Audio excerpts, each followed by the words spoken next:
Aujourd'hui, on plonge dans un sujet assez pointu mais passionnant. Comment rendre nos IA plus intelligentes, mais surtout plus perso, plus locales? Oui, bonjour. On parle de ces agents d'utilisation informatique, des IA capables d'utiliser des logiciels comme nous, quoi. Exactement. Imaginez une IA qui clique, tape, remplit des formulaires directement sur notre ordinateur. Le rêve, c'est ça, surtout sans envoyer toutes nos données sur le cloud, ce qui est souvent le cas aujourd'hui. C'est bien ça la problématique centrale.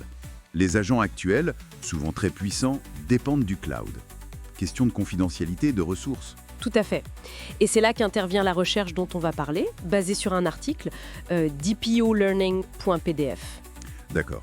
L'objectif de notre discussion, comprendre leur nouvelle approche pour entraîner ces agents à fonctionner localement. Dit de façon autonome et privée.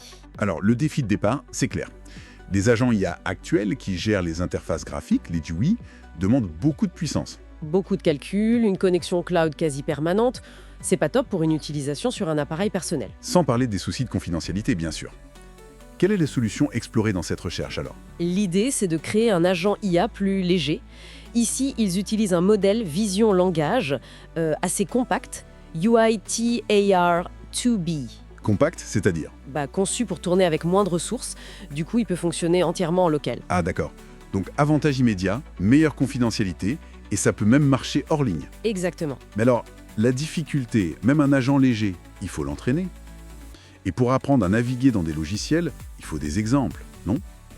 Des données de bonne qualité. Oui, et c'est là que ça coince souvent. La notation humaine, c'est-à-dire des gens qui montrent à l'IA comment faire, ça coûte extrêmement cher. Alors, comment ils contournent ça?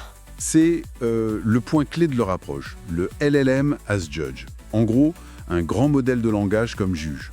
Un juge. Oui, ils utilisent un modèle très avancé, GPT-4o, comme un expert automatisé, pour une tâche donnée tirée d'un benchmark comme Agitive Ice. Un benchmark, c'est un ensemble de tests standardisés, c'est ça? Voilà.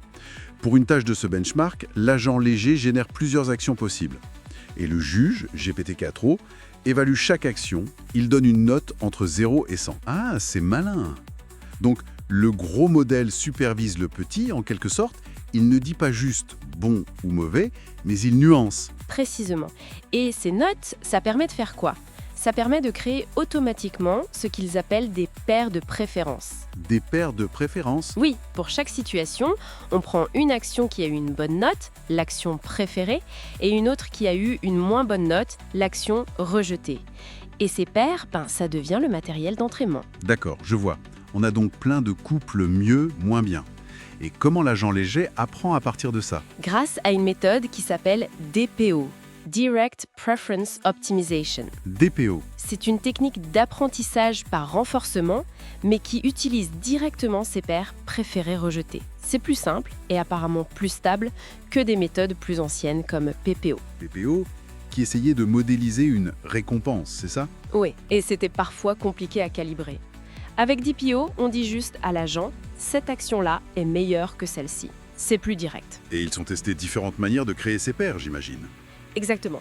Deux stratégies principales. Comparer une mauvaise réponse à la bonne réponse connue ou comparer deux réponses générées par l'agent entre elles. Et il semble que combiner les deux, La DPO 3, comme ils l'appellent, voilà, DPO3 semble donner les meilleurs résultats. bon, c'est une approche ingénieuse pour générer les données d'entraînement sans humain.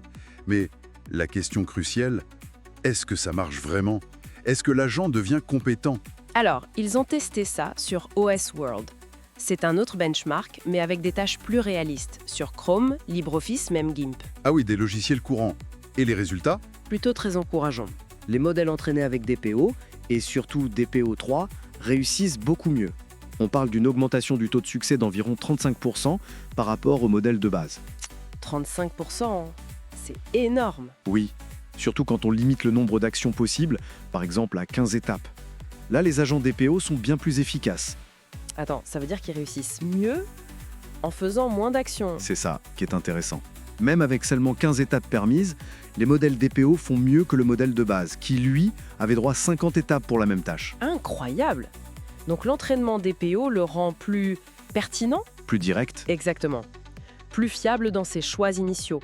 Avec plus d'étapes permises, 50 par exemple, l'écart se réduit un peu. Peut-être que sur des tâches longues, des petites erreurs finissent par s'accumuler. Logique. Mais le point clé, c'est cette efficacité accrue. Et quand ça rate, est-ce qu'on sait pourquoi? Oui, l'analyse des erreurs est intéressante. Ils ont identifié 3 types principaux d'échecs. Lesquels? D'abord, un problème de format d'action. L'agent génère une commande, par exemple des coordonnées pour cliquer, mais dans un format que le système ne comprend pas. Coordonnées invalides. D'accord, un bug technique en quelque sorte. Exactement. Ensuite, le clic au mauvais endroit. Mauvaises coordonnées. Ça montre que la compréhension spatiale de l'écran peut encore être améliorée. La vision donc. Voilà. Et troisièmement, la répétition d'une même erreur. L'agent se bloque sur une mauvaise action et n'arrive pas à en sortir. Ok, donc ça donne des pistes claires pour les améliorations futures, mieux valider les actions, améliorer la compréhension visuelle, peut-être ajouter une mémoire des erreurs. Précisément. En résumé, cette recherche ouvre une voie vraiment prometteuse. On voit qu'il est possible de créer des agents IA compétents qui tournent localement et donc respectent la vie privée. Grâce à cette astuce du LLM juge et de l'entraînement des PO. C'est ça, c'est une méthode qui peut passer à l'échelle sans dépendre de la notation humaine qui est si coûteuse. Une belle avancée vers une IA plus personnelle, plus sous notre contrôle. Tout à fait. Et ça nous amène à une question pour la suite, une réflexion. Oui. Si ce type d'agent local se généralise, comment est-ce que ça pourrait transformer notre façon d'interagir avec nos machines au quotidien, au-delà de juste automatiser des tâches? On pourrait imaginer quoi? Une assistance vraiment personnalisée? Peut-être. Ou de nouvelles formes d'accessibilité, tout en gardant, et c'est crucial, le contrôle sur nos propres données. C'est une perspective assez stimulante, je trouve. Absolument. De quoi réfléchir.